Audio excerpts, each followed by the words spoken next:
Hello, everyone. Welcome to another episode of the Gold Silver Bitcoin Show brought to you by GoldSilverBitcoin.com. We are more than honored to be sitting down today with Jay Dyer. Jay is known for his deep analysis of Hollywood, geopolitics, culture, and much more. His graduate work focused on psychological warfare and film, and he is the author of two books, Esoteric Hollywood 1 and 2, and the co-creator and co-host of the television show Hollywood Decoded. He's been featured on numerous popular shows and podcasts and debates with some of the world's top debaters. Thank you so much, Jay, for joining us today. Yeah, man, glad to be here. I've been wanting to do more, economic crypto based type podcasts. So I'm really honored to be here to talk about that with you today. Well, then, with that said, why don't we just kind of jump into that arena? On this show, we try to just talk about Bitcoin because for a couple of reasons. I noticed at the Bitcoin conference in 2021 that there was this overlap between the American conservative movement and the Bitcoiner. And it was a overlap that I guess was there from the beginning when Bitcoin had a lot of libertarians involved. A lot of the cyberpunks from back then were also kind of like small government minded individuals, but I've seen it evolve really to overlap with what we're seeing as the American conservative movement. In fact, some of my colleagues who are more on the blockchain, the corporate blockchain side of things, mentioned to me, they're like, wow, I feel like I'm at a Q rally. When Jack Dorsey was on stage, he was being booed. Laura Loomer ran up the stage and was confronting him for kicking her off of the platform and other conservatives. And then also, now I remember somebody yelled from the audience, "You're un-American, Jack." And the whole discussion there was about inflation, central banks, debt. And so I saw this overlap between the Bitcoin industry and then, of course, the American conservative movement. Mike McGlone, who's actually a Bloomberg crypto and commodities analyst, who's really interesting. He also notices this. He's got a clear head on his shoulders. And then I've also noticed that there's been this split between like Bitcoiners and the rest of the altcoin industry or the rest of the cryptocurrency industry. So there's Bitcoin maximalists, and they're always kind of, calling altcoin shitcoins, for instance. And then the altcoiners are all kind of saying that, there's this Bitcoin toxic maximalism. All that is to say that I see increasingly this overlap between the American conservative movement, who harken back to the right wing, the radical kind of Republican base of the American Revolution, who were known for kind of being conspiracy theorists. They thought the king was like conspiring against the colonies and all this stuff. And Bernard Bailyn, who I believe was a Harvard academic, actually has a note in his book. It's called A Note on Conspiracy. Maybe I'll forward this to you. And he addresses that there was this radical element who were convinced of a conspiracy, though not everyone was. I see overlapping between the modern conservatives with them and the modern conservatives and Bitcoin, and all that kind of leads me to, what are your thoughts on the overlap between American conservatism and particularly Bitcoin? And then from there, maybe we can talk about this Black Swan event that the WEF has mentioned. I think that's a really good insight. I think there's definitely overlap, probably because of education. I think most of the time people who are knowledgeable about economics have a high degree of education, and more people are getting educated on economics, especially as the economy gets worse.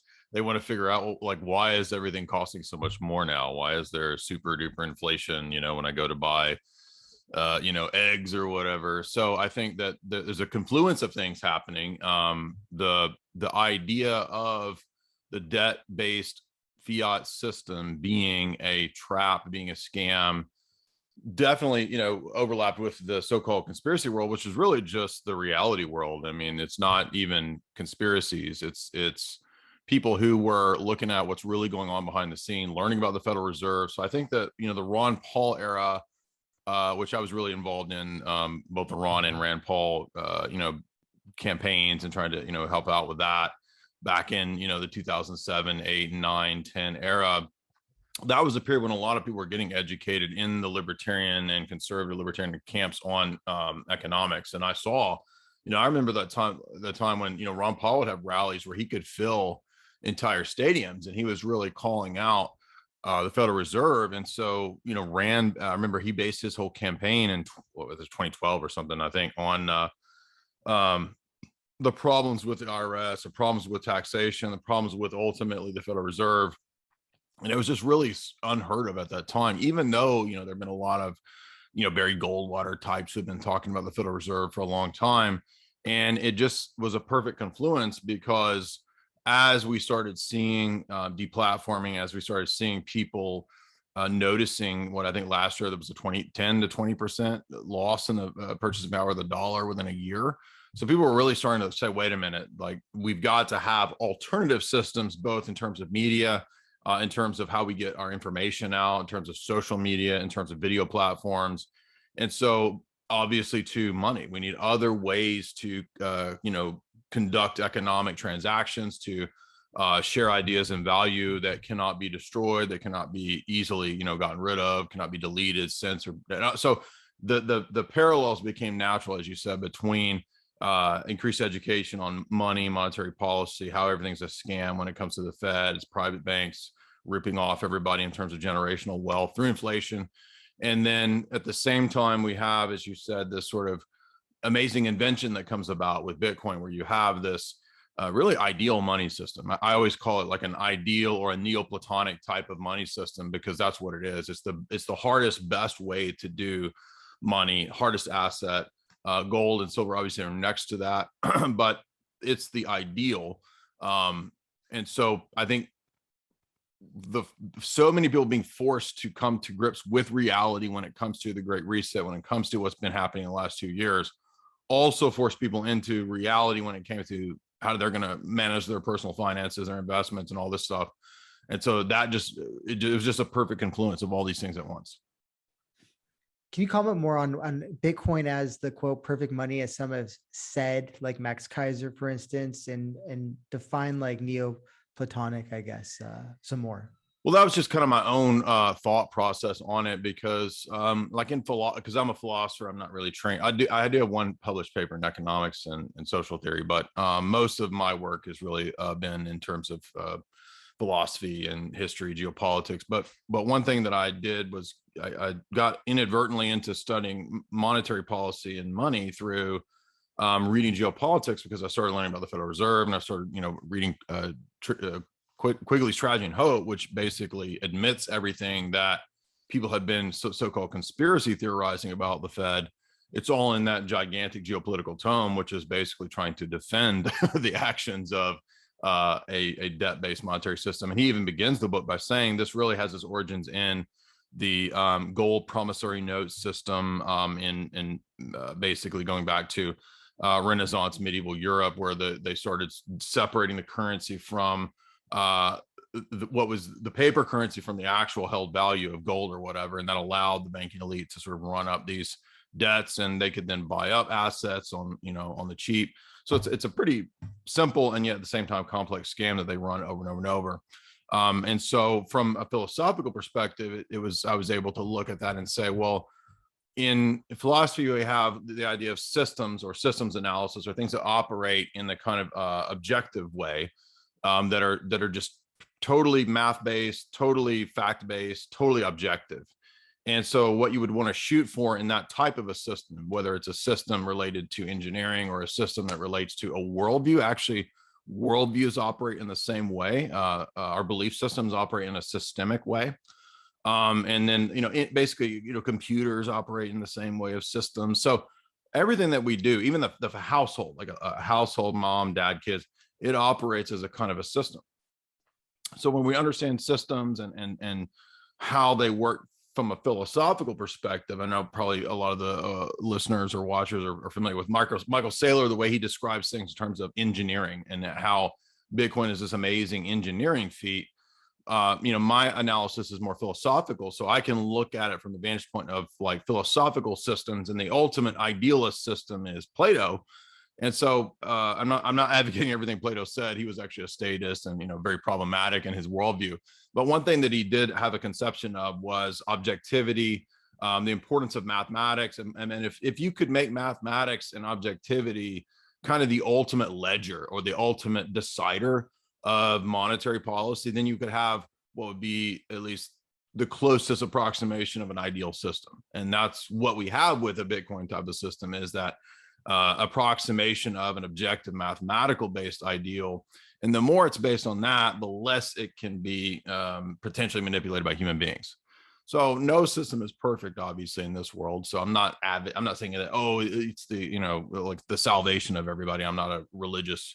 I do think ultimately it's kind of a gift from God in that sense that it is an answer to a lot of humankind's problems, but I don't think that it itself is divine or anything like that. But that's what I meant by kind of a Neoplatonic money system, is that in that it's ultimately shooting for a public, definable, objective, mathematically based way to have monetary transactions, to have an economy, to have money and value and energy stored over time.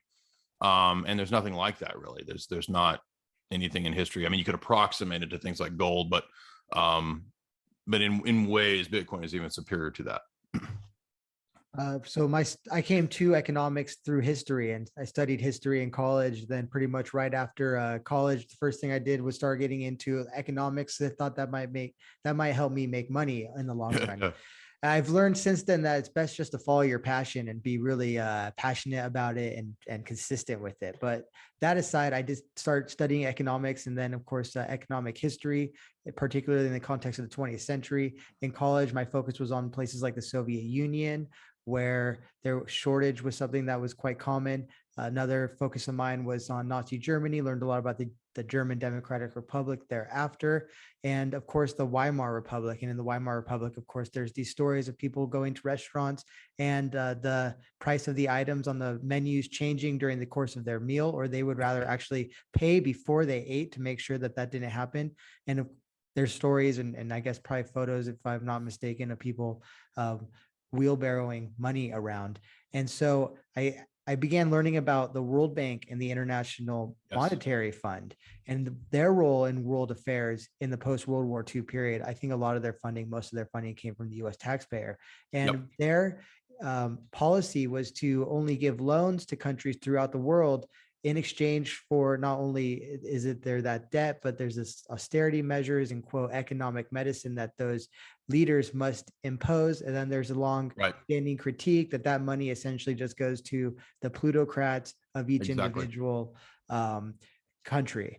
And so I started learning about this, the debt-based system. The Federal Reserve was obviously played a big part in the global economy dating back to 1913.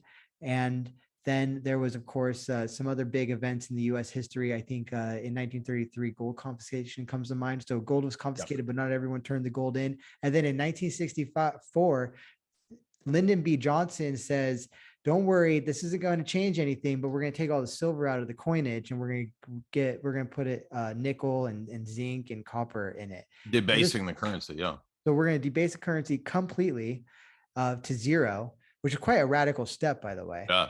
And I began learning about the new kind of fiat system post 1971 with Nixon. Shock doctrine, right?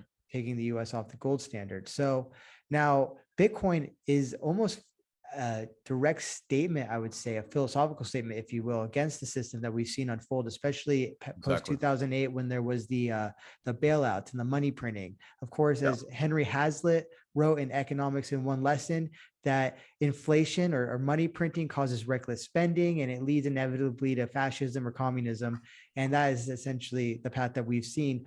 Bitcoin as an alternative not only was capped at 21 million, I think is the only commodity in the world where we know exactly how many will exist forevermore, but also it had in the Genesis block a reference to the bailout on January 3rd, 2009. The headline of the UK Times read, Chancellor on brink of second bailout. And so here's Bitcoin. It's this clear statement against central banking, really.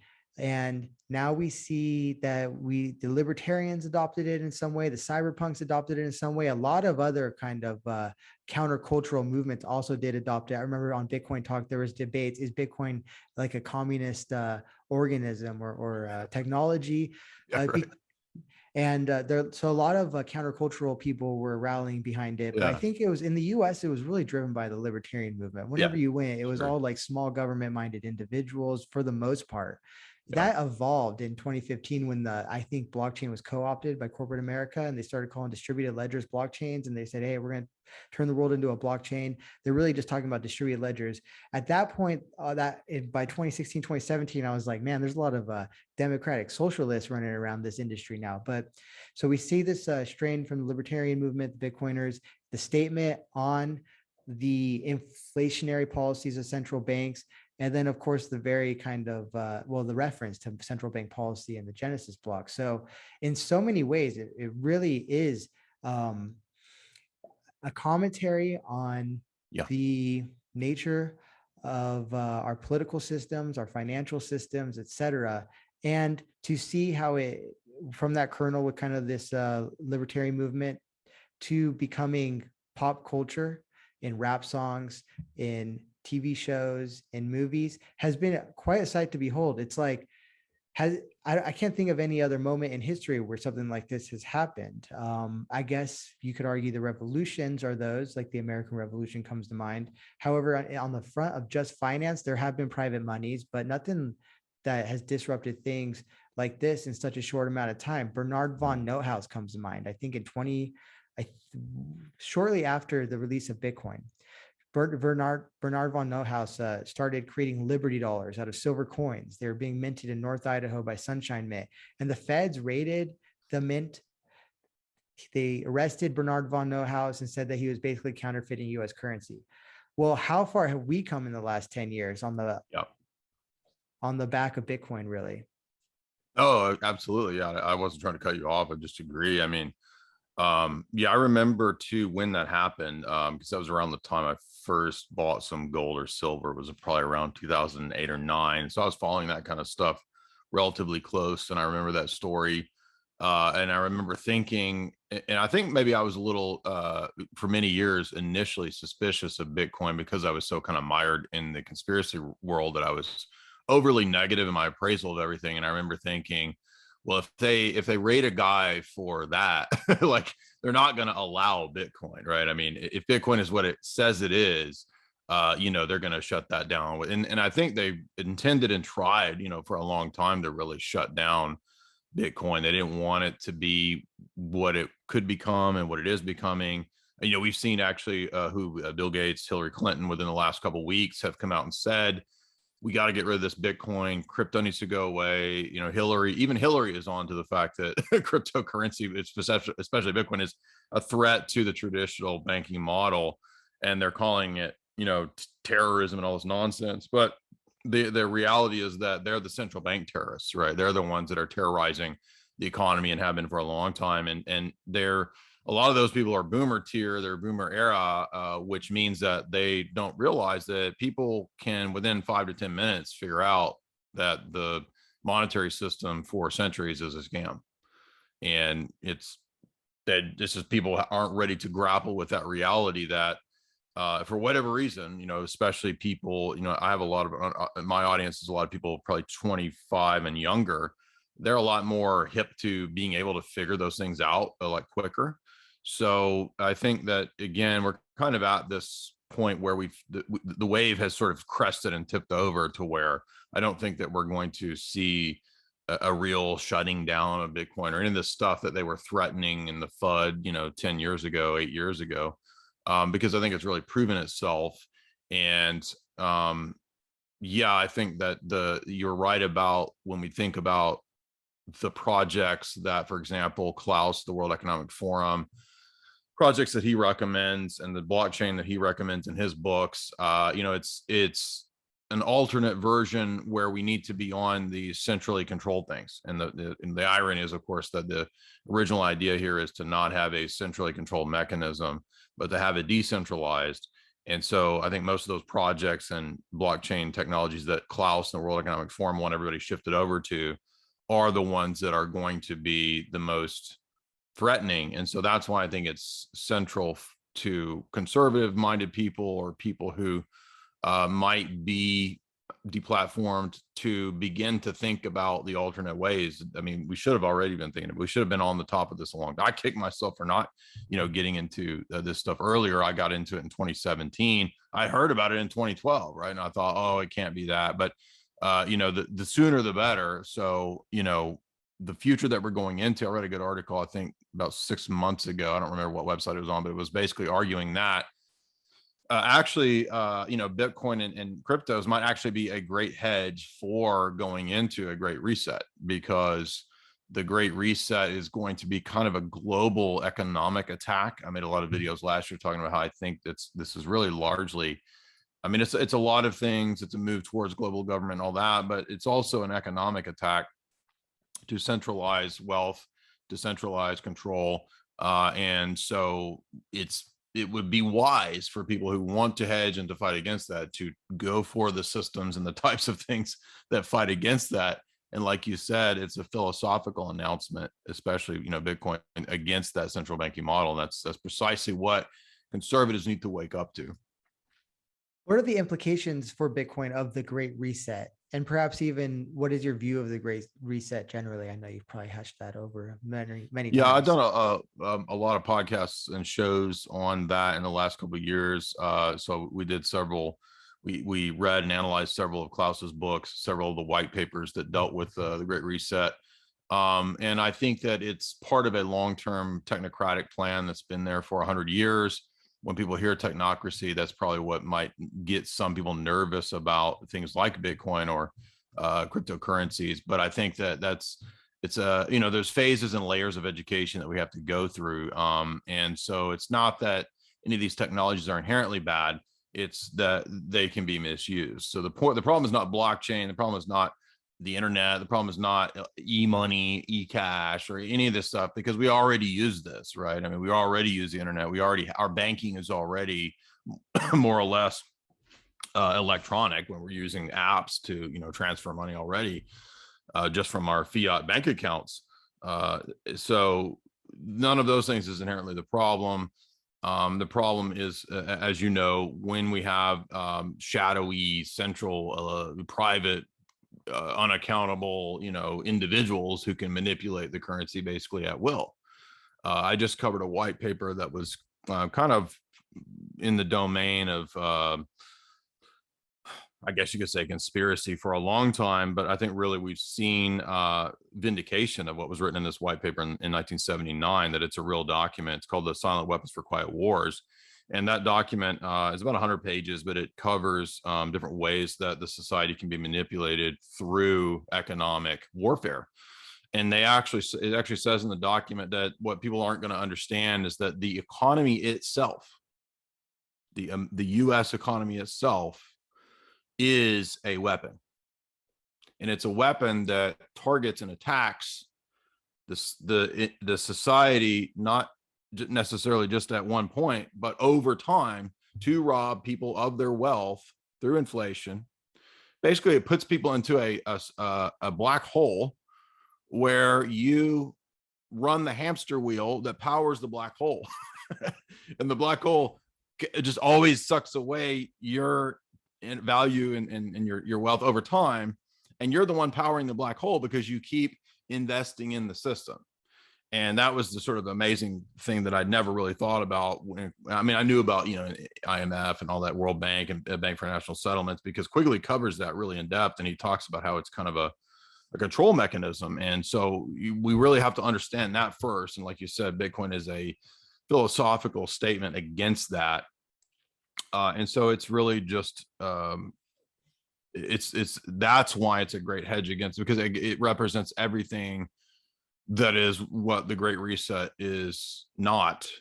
And it's using computers and technology, obviously, to fight on the ground of computers and technology. So we're really, I think, at a critical venture where education is key, because if people don't choose the right forms of these things, they're going to be co-opted into, FedCoin. Patrick Byrne discusses how he sees and saw Bitcoin as a continuation of Western philosophy of classical liberalism, which he notes is today most often referred to as libertarianism. But classical liberalism, to perhaps oversimplify, preceded, I guess, social liberalism, which was more of a 60s variety of liberalism. And then today we have, I suppose, what Noam Chomsky refers to as neoliberalism, which Um, so is a far cry from the classical liberalism, which really inspired a lot of the Enlightenment, as well as the founding of the United States and our Constitution and Bill of Rights. Patrick Byrne notes that Bitcoin is really a continuation of that. And it's the acknowledgement of the sovereignty of the individual, the ability of the individual to make decisions for themselves better than the few can, or some leaders. And could you kind of speak about the kind of philosophical history of the individual, and then the way in which Bitcoin, for instance, really, I guess, empowers the individual? So I'm maybe a little bit of a anomaly in this regard, because I'm not actually a libertarian, and but I am very much a proponent of Bitcoin, because I would say I'm more of a classical, traditional conservative in many ways, maybe paleocon in a lot of ways, but and I recognize the libertarian ethos from which Bitcoin arises. I recognize the positive aspects of the history of classical liberalism. But I'm also very much a critic of classical liberalism, which you might think is ironic, given that I would be such a proponent of Bitcoin. But what I think has happened is that we're at a point now where those things in the past don't even really matter. I mean, they're interesting to study from a history of ideas perspective, or from a history of the world, or history of philosophy. And yes, they do relate. But I look at it like, look, if Bitcoin works, and if it is fair, and if it is just, and it's not a debt slave model, then it's virtuous money. It's actually a monetary system that is based on facts, truth, logic, math, objectivity, and virtue. And if that's the case, it doesn't really matter whether it came from libertarians, or even if some Marxists invented it, which obviously wasn't a Marxist. I don't think a Marxist could have invented it, but you know what I'm saying? Like, well, I think we're at the point where it doesn't matter anymore about, like, oh, you like Bitcoin, then you must be one of those libertarians. You must be one of those anarchists. You must be one of those conservatives getting deplatformed who, you know, wants to be a pseudo terrorist. Or none of those things even matter anymore. And now we're at a stage where it's like, we have to adopt some things that, even just from a pragmatic standpoint, that work. So if this is better, if this works, that's all the justification that's really needed. Yeah, I don't have a problem at admiring and admitting the elements of the libertarian free market ethos that I do respect. But at the same time, I'm a big critic of neoliberalism. I'm a big critic of classical liberalism in many ways. That does not mean I'm a socialist. I'm not at all a socialist. I would be probably more amenable to something like a Hoppe view. Yeah, so I just think that just from those perspectives, when we do understand the reality of central banking, I mean, who cares if it comes out of a libertarian ethos, whether you agree with libertarianism or not? If it's a better, more virtuous, objective, truth-based model, then why would we not accept that? Like, what would Hoppe think of Bitcoin? I don't know. It's a weird question, because I find his defenses of traditional societies like that are monarchical, maybe he thinks that's a better model, even that you might have potentially more economic success in a monarchy than you could in a democratic republic. So I have very big critiques of democratic republicanism. I'm speaking of the classical positions out of the Enlightenment. I'm not talking about the Republican Party or any. I'm not talking about today's two-party politics. I'm talking about the ideas out of the French Revolution and the Enlightenment.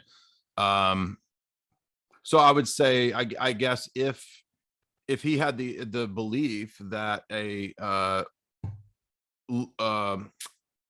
monarchical, hierarchical society that was also decentralized or localized was a better model than a gigantic U.S. imperial democratic republican model. If you had something like that, then and if he argued that was on the basis of like Western monarchies that had even lower taxation models and principles than the IRS and the Fed have had, then he would probably think that Bitcoin would make the most sense. That that the operations of someone like a king going onto a Bitcoin model for his people, like El Salvador is doing, would probably be something that Hoppe would think was a great idea. But and let me preface that by saying that that does not mean I am an advocate for most of today's quote monarchies. I think they're mostly degenerate, just terrible situations. It's just my own kind of eccentric opinion that I think monarchy as a form of government is a better form, because I think hierarchy is natural to human beings to have a hierarchy, and that might be kind of at odds with the sort of libertarian ethos of the individual. The atomized individual is something that I'm leery of.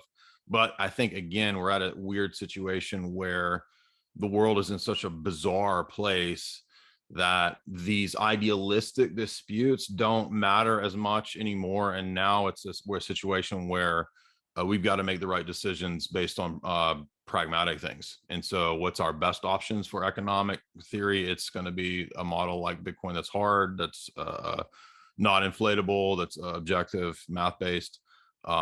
That's one of our best options in fighting against the emerging global government, which is what the Great Reset is. There goes back a long time literature about the world state. H.G. Wells wrote about it.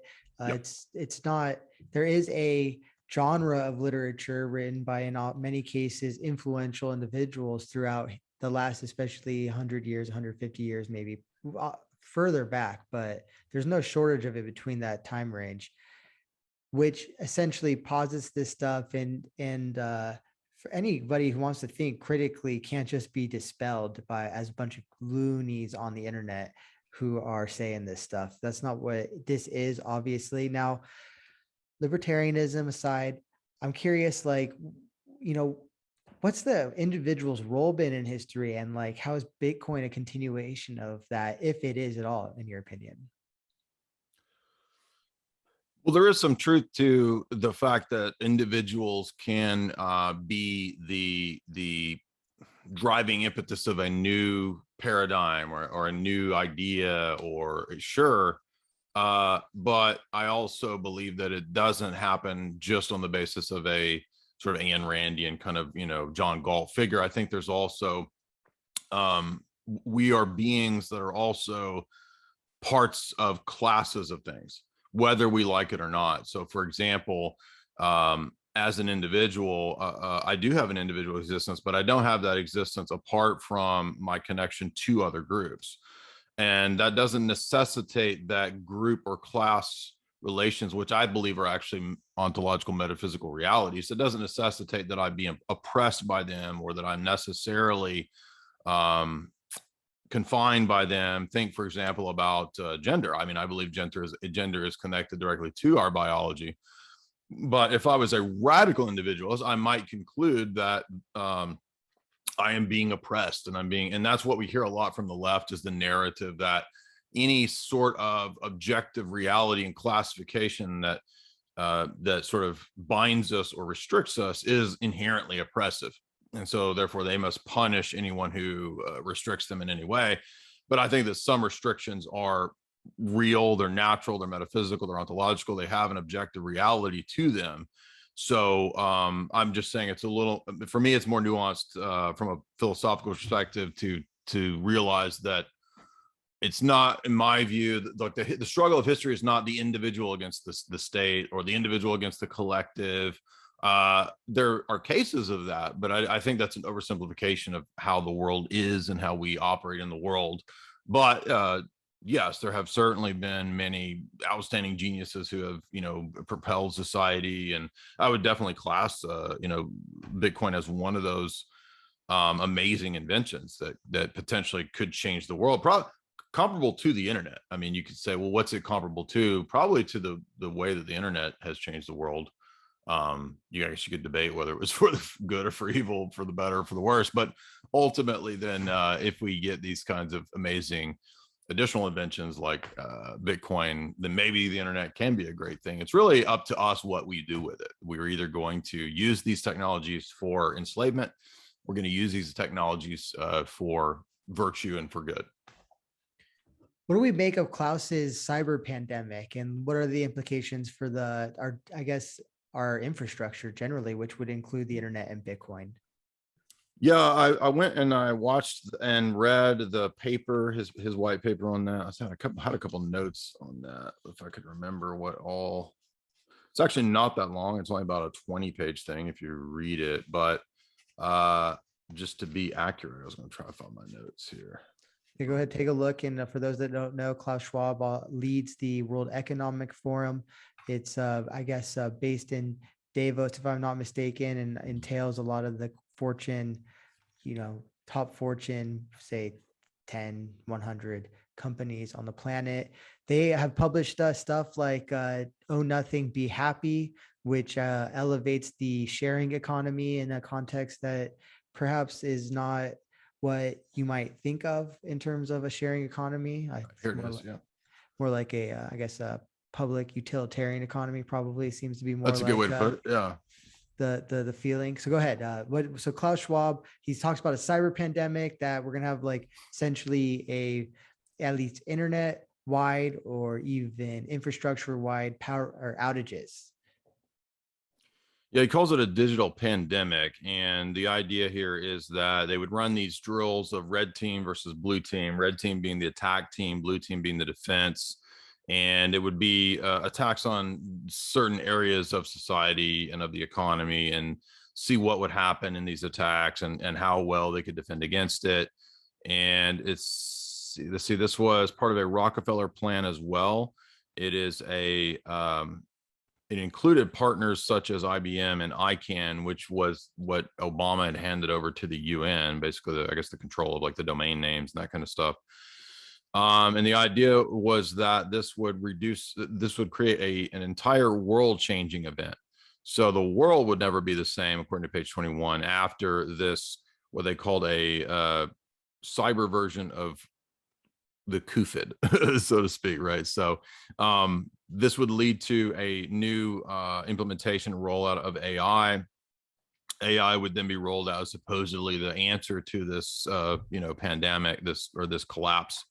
I don't think that I don't think literally it means the collapse of the entire internet. I mean, I'm not like an IT specialist person. I don't think they could do that. And I think, decentralized networks are really difficult in that regard, in terms of shutting everything down.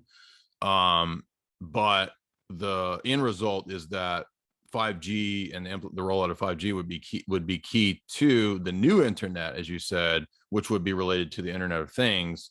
And that would be related to, if you don't know what the Internet of Things is, basically everything in the world in a way being modeled and mimicked in the simulant world in some way. Thus, the tracking and tracing would then potentially be total, right? So all of the world basically is the idea is to be mirrored on the internet in real time, so that everything could be tracked and traced, and you could get future predictive, algorithms, all that kind of stuff. I'm trying to. My note is a little messy. This is all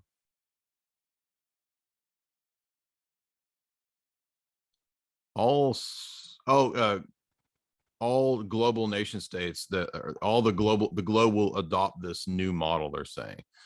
And then it goes on to say that one of the key areas they would attack, for example, will be hospitals. We would see the rollout of ransomware. I actually think that the last year we've already seen kind of this with the pipelines and this kind of stuff. So I don't think that this is literally intended to be the entire internet shutting off, because a lot of people think, oh, why would I invest in Bitcoin when Klaus wants to destroy the internet? No, Klaus doesn't want to destroy the internet. Klaus is actually rolling out all of these cryptos that he wants you on. And those are the decentralized ones that can be, implemented into this tracking and tracing total control system. It's rather breakdowns and attacks on certain areas of the economy, like I said, hospitals. And then this was an interesting element. They actually say that there would be an attack on anyone who opposed it or called it out. They would say that they are cyber terrorists. So if you question the narrative within the cyber polygon exercise, they say that those questioning the narratives are thus aiding the cyber criminals, when, of course, we know from this document, the cyber criminals are the people running cyber polygon. They're the one. Is Klaus wearing his hoodie hacking, bent over his computer hacking. Not literally Klaus himself, but the people underneath him, you could say. And so basically it leads to one of the advantages of this is the shutdown of all alternative media, because they will say that anyone in alternative media questioning the narrative of the attacks will be framed as cyber terrorists. They will all be shut down. And then ultimately, this is my own speculation. If you've read about Promise and backdoor technology, my speculation is that a lot of these infrastructure programs and places already have backdoors. So it's already, they can easily cause these problems through the backdoors as they so choose. So it is not actually Russia, China, or foreign enemies that are doing this. It is actually the people hired into this operation that will be doing these, I guess you could, for lack of a better term, false flag attacks, basically, is what it would be. And kind of down the hierarchy, I think it'll play out, and it has played out very much like the Milgram experiment. So you'll have like people who are dependent on the internet, like the ISPs, right? They need to open out the internet, really, but yet they'll shoot themselves in the foot and yank websites, perhaps, with enough pressure on them. So right. Now, ICANN, that was an interesting moment in time when Obama did cede control of ICANN over to international organizations. So your read on this is that they will basically like yank at the domain level websites. Well, I don't think it says that explicitly. I think it's implied, because it does mention, it just mentions the partners in the Cyber Polygon event, and the partners included IBM and ICANN.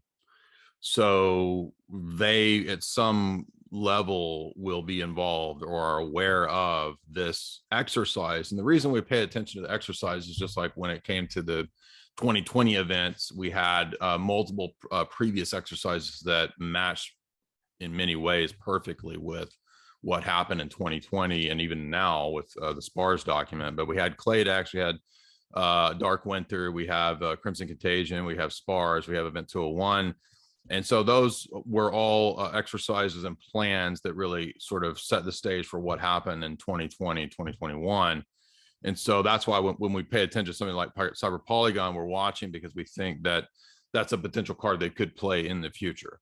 So yeah, I don't know exactly to what degree ICANN would be involved, but it does look like they're, involved in this to some degree. And to your comment too about sort of collectivism, socialism, Marxism, communism, I think that Klaus and these people, they're very open about, for the masses, that's what they want. They want the masses to essentially be in a collectivist, socialist, communist, sharing economy, circular economy. These are all the words they use for that model they want to bring in. And it is just really basic bitch socialism, Marxism. But it's a corporate sponsored and funded Marxism, which is the kind of the bizarre twist in this that a lot of people have a hard time with. Well, why would corporate elites, banking elites, why would they want? Well, that's actually the whole history of Marxism, socialism, is that it's a banking funded thing. It always has been, especially when you go into who funded Marx, right? Wealthy stock owners. Or why would wealthy? Well, because it's a system of weapons and control. It's an economic weapon. It's not a system of liberation and freedom. And so it's a tool, it's a mechanism of warfare, is what Marxism and socialism are. And so just like the silent weapons document, you might think, if you're a John Bircher reading that 40, 50 years ago, oh, this is Marxism, communism. Not exactly. It's Marxism, communism by a Fortune 100 cabal, by a, top banking elite cabal. That's what it is. Now, so for the masses, it's socialism, communism. And for the elite, it's a tier of kind of exemption from all of that and basically just theft. I guess wonder what is the system after a process of monopoly plays out. In Weimar Republic, I remember we were reading that it was pretty much like a cartel run society. And I think that's very much where we find ourselves today. It's like a cartel run world. So now there are projects on the decentralized internet front. They're trying to like create a new internet that won't have these potential security issues. So one project that is doing that is Stacks, formerly Blockstack. So they're trying to create a decentralized internet on the Bitcoin blockchain. They think the Bitcoin blockchain is something that can be built on in a lot of the same ways that the other blockchains are being built upon, like Ethereum and the smart contract platform. The Bitcoiners are arguing on the engineering front that because Bitcoin forces this to be built out in a modular manner, so you have to build it layer by layer, that is a form of, I guess, hyperfragility, if you will, or it is a more sound engineering framework than just trying to stuff everything into an S2, for instance. So that's the argument of like those that are making Lightning, those that are working on RSK, which is the Bitcoin smart contracting platform. And then I suppose that's also the argument of like, for instance, Munib Ali of Blockstack or Stacks now. They're creating NFTs on the Bitcoin blockchain now on that front. So there is some work on a decentralized internet. And then I wrote back in 2013 an article called "The Internet is Down. The Internet is down. Bitcoin over? No." And so yes, I'm glad we're going to go to that. Yeah, I wanted to touch it because number one thing everybody says is, well, if the internet's down, then you lose all your Bitcoin and Bitcoin's destroyed, which is a huge misunderstanding. No, it's not. So let's get into that. I write in this piece, I cover how people could theoretically create networks using wireless routers, PCs, laptops, and ultra mobile devices like cell phones, which have the capacity to become part of an ad hoc network, whereby all network devices transmit the data of the network. These networks can become very big and are not difficult to set up, apparently, for some, I imagine. Probably be pretty difficult for me to set up. So I wrote this a long time ago. The tech savvy can use such a network to host temporary websites and chat rooms. Apple computers have an easy to use functionality built in, which includes the pre-installed iChat, which will automatically run an ad hoc rendezvous chat room among anybody on the network. This is me. So now many would argue, well, the hardware is a problem, and that is. And I know that there is a gentleman working on a company that's already live. You can buy the products now. It's called Purism. I think it's like PUR.ISM, Purism laptops, and he's creating an alternative to these major companies that essentially have a quasi monopoly on the hardware. So theoretically, then we got this ad hoc network of ideally these like Purism, or we'll call them like boutique hardware manufacturers. You can also build large bridge wireless networks with wireless access point devices such as Linksys. Wireless bridge networks can effectively create a local area network or a private internet for all users within a range. Most access points will cover a 100-meter area. And if your wireless device is built to support this wireless standard, I guess it's the 802.11n wireless standard, you enjoy nearly a 500-meter coverage area for each access point. For instance, and I guess you can even use Nintendo DS supports Wi-Fi and its own wireless protocols. So there are options. And you wanted to mention that if the internet goes down, then your Bitcoin also are not destroyed. Yeah. Well, that's just because it's such a common mistaken, bizarre objection. I mean, I guess it depends on where you have your Bitcoin, conceivably. But I mean, I don't, I would store on, cold storage hard wallet. That's what I do.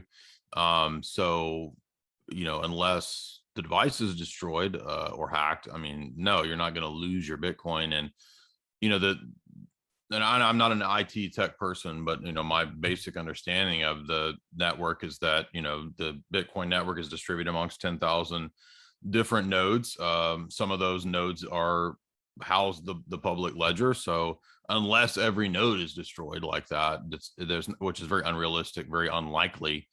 And if that does happen, then there's much bigger problems in the world anyway. I mean, if that happens, you're not going to be able to access your fiat bank either. You know what I mean? You're not going to be able to use your banking app if the whole internet goes down.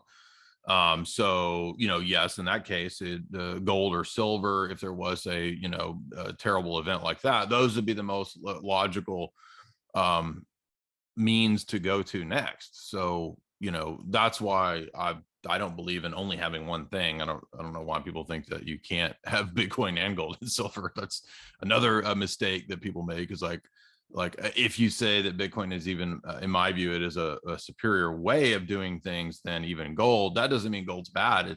You have, multiple ways to to hedge against multiple bad scenarios.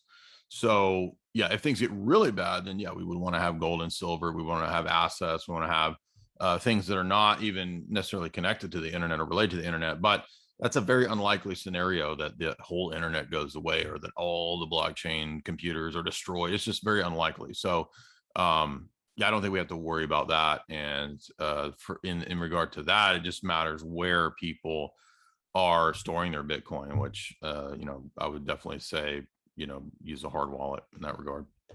Because some of the scenarios that you were outlining, really, you could argue that a Coinbase or a Kraken or some of these other centralized exchanges are abetting terrorists, cyber terrorists, and therefore we're going to have to shut them down and confiscate everything.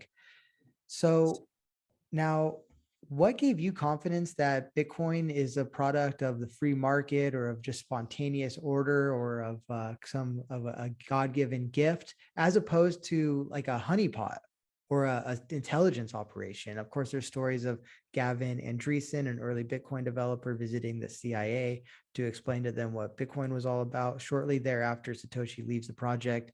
And then there's been a long-standing rumor that the NSA created Bitcoin. And I know a lot of the American conservatives automatically say that it's like, it's probably got some nefarious back story. So what gave you the confidence that this isn't the case? Great question. So when I first heard about Bitcoin, that was kind of my default, was just to assume that anything like that has to be inherently bad or evil. And I even wrote a blog piece maybe in 2013 or 14 saying that, like, I didn't know anything about it really, but I was just like, I would be weary of this. This is, you know, some kind of a trick. And that was because at that time, you know, it was right around, you know, Obama had been in for a year, and I think everybody's expectations about the economy in general were pretty bad with Obama. And then I think that, you know, that we'd had the housing collapse in 2008 and 9, and so everybody, there was just a very dismal outlook. You know, the public confidence was very dismal in terms of the economy during the Obama administration. So all of those things probably affected why I was just very reticent initially, and I just didn't know what I was talking about. And over time, what did I hear? I don't know that I even heard one specific thing, but I remember in 2017 when I noticed Bitcoin going up, I was like, well, you know, why is it going up if it's, you know, this big scam, and, you know, are they just pumping it to dump it? And I remember all of the news at that time was really just hammering away at it. So my first suspicion that maybe this isn't that bad is, well, if the system is constantly attacking it, trying to destroy it, constantly talking about how much of a scam it is, I know the system is constantly lying. Well, why are they why would they be saying that? So if the news is just baloney and the central banks hate Bitcoin, why? I mean, is this a long scheme of, oh, they're really attacking Bitcoin because they want you to get Bitcoin? So that I just started doubting that approach, that that wasn't very likely and very tenable. Yes, maybe they could be playing a 66-degree chess game where they want you to buy Bitcoin so they can destroy it down the road. But it just didn't make sense, because the more I would hear, you know, these boomer Charlie Mungers and Dan Pena or whatever his name is, and Warren Buffett, when I would hear them attack it, I would hear them saying stuff that made no sense. They didn't know what they were talking about. So the more I would learn about Bitcoin, the more well, they don't know what they're talking. Why that doesn't even make sense. That's a stupid, it's a bad argument. And as a philosopher, I try to recognize bad arguments. That's what we do, is look for fallacies. And so I would just notice more and more bad argumentation, bad reasons. And then I listened to Max for many, many years. Even when I was skeptical of Bitcoin, I heard him talking about it way early on when it was like $1. I was still listening to Max's show all the time, and I knew his you know, take on central banking. And I remember in 2014 or 15, I went through about maybe 100 episodes of Max's shows, and I would take notes to try to learn more about economics. I went and I listened to hours and hours of Peter Schiff's podcast. I would listen to his lectures, taking notes. And so I just really wanted to learn more about economics. And the more I heard from Max, I just felt like he had a much better argument, about a better case for Bitcoin, as opposed to the things I was hearing from critics like Peter Schiff, who I still liked on gold and stuff. But And I read Peter Schiff's books over the years too. And I just felt like Max had better argumentation. As a philosopher, I could judge who had the better argument, who had a more logical presentation overall. And so eventually I just got into it in terms of it from an investing perspective. I wasn't really that philosophically invested. I was just interested in how can I put the money that I'm making into something that's not going to lose value through inflation, crazy inflation over a year or over 2 years. And so it was just purely pragmatically motivated in 2017. I got scared again when we had the crash in 2017 from 19,000 down to 3 or whatever it was eventually. And so, but I was still very ignorant. I didn't know much about it, what it was, why we were doing this. And then over time, I would kind of, buy a little more and kind of play around and experimenting with trading a little bit here and there and learning more about it. And eventually I saw another thing that was a big vindication was how you would, if you followed this stuff from news in 2010, 11, 12 to now, you have seen the same FUD recycled. And so when I saw, like, I've seen this for 12 years, 10 years, this is a stupid argument that they just recycle every couple of years or even every year. And so one by one, all of the objections just fell away. And it was just like, that's a dumb argument. I've heard that for 12 years. China. And they just hear these same dumb arguments over and over and over. It's a Ponzi scheme. And you realize, no, the fiat system is a Ponzi scheme, not Bitcoin, right?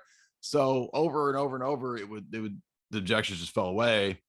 And then I met certain people who were involved in coding, who were involved in early Bitcoin, who were involved in engineering, and they explained a lot of stuff I didn't know and just made it even more coherent and clear for me. So it's a learning curve that we all go through. Not that I've gotten, that's still a lot I don't know, but that's what it takes to be ahead of the curve. That's what it takes. Even 2017 is for most people ahead of the curve because, we're still early in Bitcoin. I think we're going to see obviously Bitcoin going to, I don't know when, but, ultimately eventually be $1 million probably in 5 to 10 years at least. Especially if the existing system continues with its spiraling out of control madness. So yeah, that's a long-winded reply to just a long period of research. The more that I got involved in, trading cryptos and moving this there and doing this and that, and experimenting with this, the more confident you get. I remember the first time I bought Bitcoin, I was really nervous. I was like, are they going to take my money? My money's going to disappear. But so over time, you get confident and comfortable with it, and you're not as worried. So it was just just education, really. Max posits this as like a new renaissance. Do you have the same hope or outlook? So I think I listened to a lot of Michael Saylor's talks and podcasts, many hours of that over the last year. And he made a lot of good arguments why that could be the case. I think the potential is there, but whether we will act on that I don't know. What's your hope for the future of humanity? A return to traditional organic ways of living, I think, is the best hope. And obviously, economy is a huge part of that. The way that what we live for, diet, where we live, not being in mega cities. Not that it's inherently wrong to be in a city, but I think as things degrade, as they try to bring in this reset, big cities are going to be really difficult to be in. So it might be better for people, at least in the near term, to, try to get into the countryside, that kind of a thing. I usually advocate that kind of stuff. Having being as self-sufficient as you can in terms of feeding yourself. Most of my friends are into homesteading. I live in the country. I don't have a homestead. I'm not a farmer. I'm not a farming kind of dude, but a lot of people have found that to be a good avenue, especially if they have, a lot of kids. So I believe in self-defense. I believe in, owning guns, gold, living outside of cities, having your own land, being as self-sufficient as you can in terms of not on the grid, so to speak. That's the best hope for us now and in the long run. One of the refrains about Bitcoin is that it empowers everyone to be their own bank or be their own central bank. Does that play into this idea of self-sufficiency in your opinion? Absolutely. I mean, when you understand what a central bank is in terms of the scammery and the fiat theft, then you realize, well, now, wait a minute, shouldn't I be in charge of my own value? Shouldn't I be in charge of my own capital accumulation? Yes. Why must I have this amorphous, shady thing staring over me? And I think the way you called it a cartel, that reminds me that in Quigley's Tragedy and Hope, that's what he says. He says that the official geopolitical model for the system that we're under is a cartel. It's a central banking cartel. It's an organized crime cartel. And when you understand it that way, then you understand exactly what you're saying. Yeah, it's basically another type of slavery. It's a covert type of slavery. So yeah, shouldn't I be in charge of the capital and the money that I make just as much as I'm in charge of the land that I own? So silver is written up in the Constitution. We were supposed to be on a bimetallic standard, gold and silver. I still believe the American conservative movement should adopt silver with an activist mindset. I think in the countryside, you're a lot closer to getting small business owners to accept silver for their products and services than in the city. And I think that's actually less of a pipe dream than many people think. Look at what we've seen with Bitcoin, for instance, over the last 10 years. And I think that the silver community can adopt this attitude that the Bitcoin community has taken. As some older critiques of Bitcoin that I've heard from older gentlemen is something like, look, I'm a little old to be getting into that Bitcoin stuff because that's the equivalent of storming the beaches at Normandy. And that's why we need young people, so that they're the ones that take up these projects. And I still, while I think gold and silver, particularly silver bugs, could adopt this mentality, and in many ways, that mentality was drained from that movement and went into Bitcoin. With that aside, Bitcoin has adopted that movement. It is essentially skeptical of central banks. It's skeptical of the debt-based system. It's always ahead of the curve on the economic news as well. Inflation was a story at Bitcoin 2021 before it was the story in popular culture. Exactly. So that said, any further comments on the world? Yeah, I think just again that one of the things I've highlighted in the last couple of years is studying organized crime and studying the international geopolitical power cliques and power blocks. And through studying organized crime at a local level, the history of the Sicilian mafia, the history of other mafias, how they work, how they operate, how the cartel works, as you're talking about, as well as drug cartels, for example, we start to realize that, wow, they seem to be really similar to the central banks, right? I mean, they're really just the big cartels, right? And then there's the little cartels. So when we begin to understand that that's really what's going on, that's the reality of things on the ground, then we can reevaluate our approach to the world on the basis of the hard facts, the hard reality. And that's why Bitcoin is an answer, economically speaking, to a lot of the problems. It's not an answer to everything, but and by extension, yes, gold and silver as well. And that's really the takeaway here. So what I do a lot of times is I lecture through the writings of the elite, so-called, for the last 100 years, kind of do a summary of those books, because a lot of people don't have time to read all these big, boring global elite books.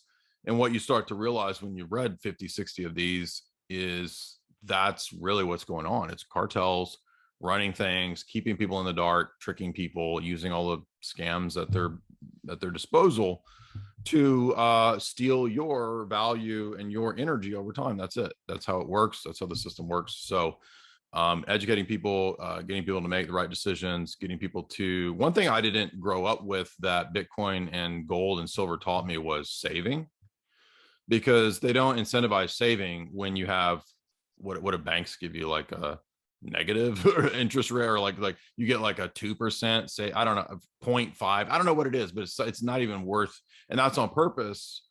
As some of the white papers even say, is that they want to de-incentivize saving money.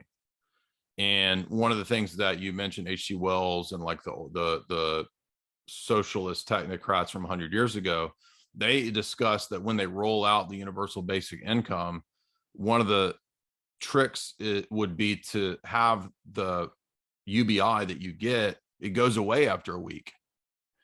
And that means you can't save it up, because for you to save up wealth, value, energy over time is for you to have your own firewall, to have a defense mechanism against a tyrannical system. And obviously if the system can disarm you from that, then you're no longer a threat. So that's the key takeaway here, I think.